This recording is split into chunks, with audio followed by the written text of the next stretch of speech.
जय माताजी मित्रों, हूँ ममता गोस्वामी। मारी चेनल ममतानी रसोईमां तमारुं स्वागत है। मित्रों, आज आपणे बनावशुं दूधीना पनीरनुं शाक। जे आपणे दूधमांथी पनीर बनावीए छीए तेवा ज टेस्टनुं आ पनीर आपणुं बनशे अने तेनुं शाक पण एकदम स्वादिष्ट बनावशुं आपणे।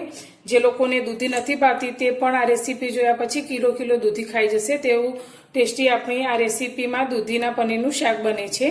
तो तेना माटे मैं अत्यारे वजनमां 500 ग्राम दूधी लीधी छे। तो सौथी पहेला आपणे दूधीनी छालने उतारी लईशुं। आ रीते आगळ पाछळना भागने कट करी लईशुं अने तेनी छालने उतारी लईशुं।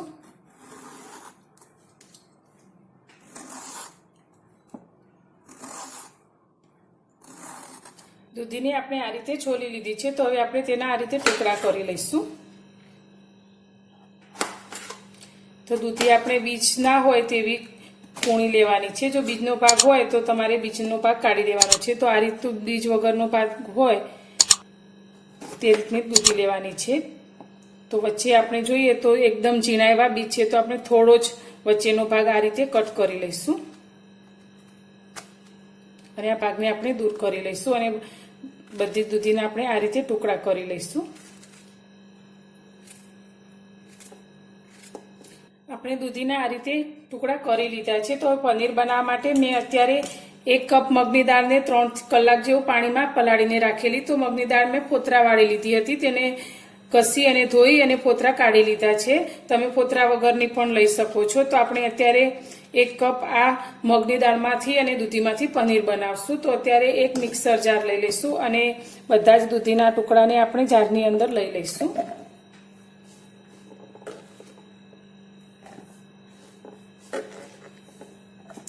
दूधीनी साथे आपणे पलाळेली मगनी दाळने 1 कप जेटली लई लईशुं।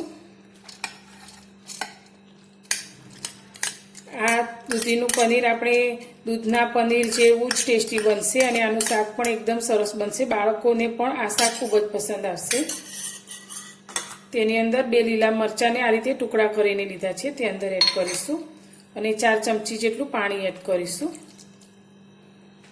અને બધી જ વસ્તુને આપણે પીસીને બેટર તૈયાર કરીશું। આપણે દૂધીને સારી રીતે પીસી લીધી છે। તો તમે જોઈ શકો છો આ રીતનું બેટર આપણે તૈયાર કરવાનું છે।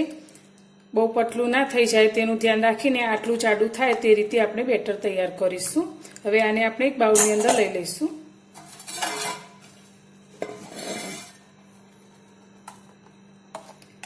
પીસતી વખતે તેનો કોઈ પણ ટુકડો ના રહે તે વાતનું પણ આપણે ધ્યાન રાખવાનું। બેટરની અંદર આપણે 1 ચમચી જેટલું મીઠું એડ કરીશું। સાથે આપણે અડધી ચમચી કાળા મરીનો પાવડર લીધો છે તે લઈશું અને આપણે ચપટી જેટલો ખાવાનો સોડા એડ કરીશું। બધું બરાબર મિક્સ કરી લઈશું। તમે સોડાને સ્કીપ પણ કરી શકો છો પણ થોડો સોડા એડ કરવાથી આપણું આ પનીર એકદમ ફ્લફી તૈયાર થશે।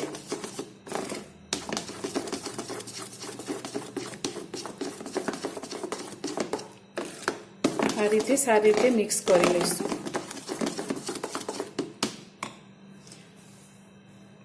हवे अत्यारे मैं एक स्टीलनी नानी थाળી लई लीधी छे जेने पहेलाथी तेलथी ग्रीस करी लीधी छे। तो हवे आपणे आ बनावेला बेटरने थाळीनी अंदर लई लईशुं।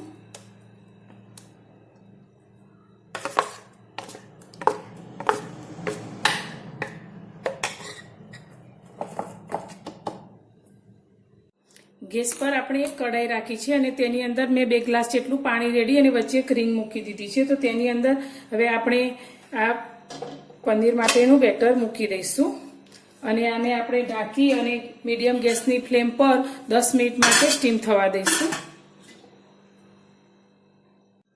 अत्यारे मैं एक मोटी साइजनी डુંગળી अने टामेटा अने मरचा लीधा छे। ज्यां सुधी आपणुं पनीर स्टीम थाय छे त्यां सुधी आपणे आनी एक पेस्ट बनावी लईशुं। तो पाछुं आपणे एक मिक्सर जार लईशुं अने तेनी अंदर आपणे समारेली डુંગળી एड करीशुं। साथे आपणे एक मोटું टामेटું समारेલું एड करीशुं। લીલા મરચા લઈશું। साथे आपणे थोड़ा कोथमीरना पान लीधा छे ते लईशुं। अंदर 2 चमची जेटલું पाणी रेडी अने आनी एक पेस्ट तैयार करी लईशुं।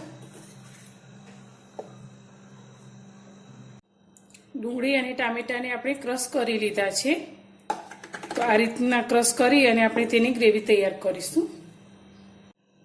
ગેસ પર આપણે એક કઢાઈ રાખીશું અને કઢાઈની અંદર આપણે 2 થી 3 ચમચી જેટલું તેલ એડ કરીશું.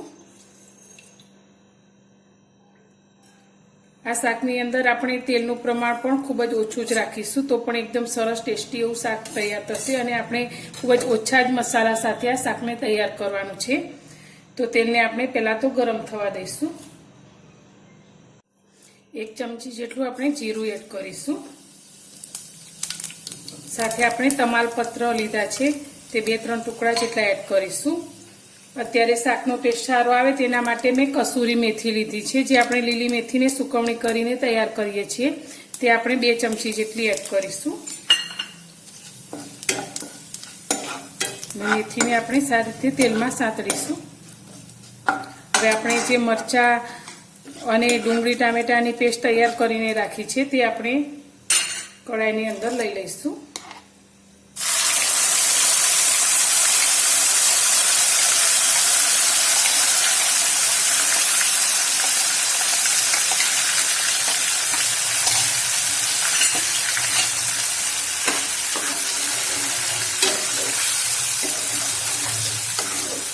થોડી કસૂરી મેથી એડ કરવાથી આપણી શાકની સુગંધ એકદમ સરસ રીતે આવવા લાગી છે.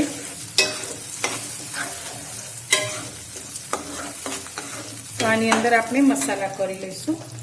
તો મસાલામાં આપણે સ્વાદ પ્રમાણે થોડું મીઠું એડ કરીશું, 1/2 ચમચી જેટલું. સાથે આપણે 1/2 ચમચી જેટલી હળદર એડ કરીશું. 1 ચમચી જેટલું ધાણા જીરું લઈશું. 1 ચમચી આપણે લાલ મરચું પાવડર એડ કરીશું.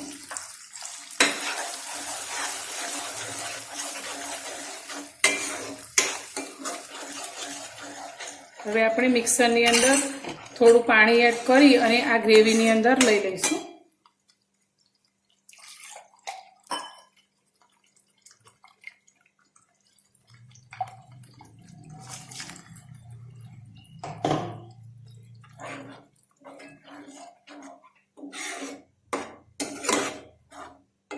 હવે આ ગ્રેવીને આપણે 5 મિનિટ માટે ઢાંકી અને થવા દઈશું.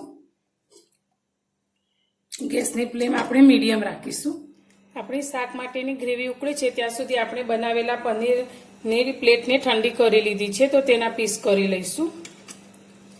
તો અત્યારે આપણે મીડિયમ સાઈઝના આ રીતે ચોરસમાં ટુકડા કરીશું.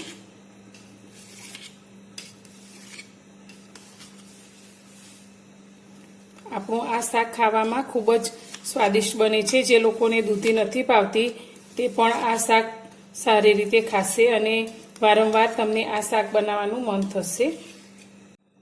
આ રીતે આપણે પનીરના પીસ કરી લીધા છે. તો હવે આપણે ગ્રેવીને જોઈ લઈશું. આપણી ગ્રેવી સારી રીતે ઉકળી ગઈ છે અને તેલ પણ સારી રીતે છૂટું પડ્યું છે. તો હવે આપણે જે પનીરના ટુકડા કરીને રાખ્યા છે તે અંદર એડ કરીશું.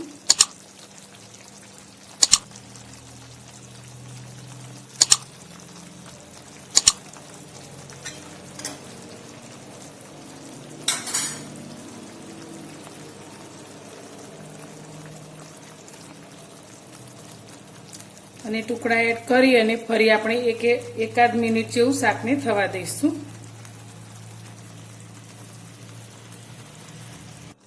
1 મિનિટ થઈ ગઈ છે. ગેસની ફ્લેમ આપણે બંધ કરી દઈશું અને ઉપરથી આપણે થોડો ગરમ મસાલો એડ કરીશું. સાથે આપણે થોડાક લીલી કોથમીરના પાન એડ કરીશું. હવે આપણે આ શાકને સર્વ કરીશું.